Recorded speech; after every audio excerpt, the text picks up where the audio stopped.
ഒന്നും തലയും പൊട്ടിക്കല്ലേ.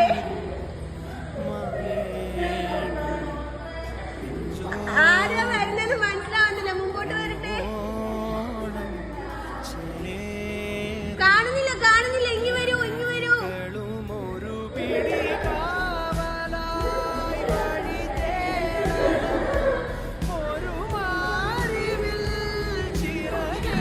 വർഷങ്ങൾക്ക് ശേഷം കാർത്തിക ചേച്ചിയെ കണ്ടതിന്റെ സന്തോഷം.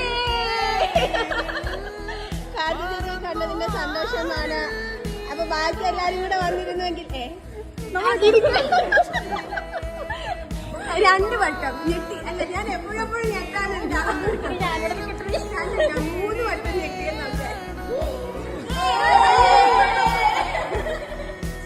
അങ്ങനെ നീണ്ട 2 വർഷത്തിന് ശേഷം വലിയ ആൾക്കാർ ഞങ്ങൾ വീണ്ടും കണ്ടുമുട്ടിരിക്കുന്നു ഗൈസ്. ഞങ്ങൾ ബാക്കി പലരെയും ഞങ്ങൾ ഭയങ്കരമായിട്ട് മിസ് ചെയ്യുന്നു ഗൈസ്. അഫ്കോഴ്സ് ഇപ്പോഴും ഞങ്ങളുടെ ഫ്രെയിം ഇൻകംപ്ലീറ്റ് ആണ്. ഇതിപ്പോ കാണുമ്പോ തന്തയ്ക്കുള്ളി കള്ളക്കുള്ളി ഒക്കെ കേൾക്കുമെങ്കിലും സാരമില്ല. നിങ്ങൾ കളിച്ചു ലീവ് എടുത്ത് വരാൻ ഞാൻ ആവുന്നതും പറഞ്ഞാണ്. ഒരാളും കേട്ടില്ല ലീവ് എടുത്ത് വരാൻ. അപ്പൊ അങ്ങനെയൊക്കെയാണ് കാര്യങ്ങളുടെ കിടപ്പ്.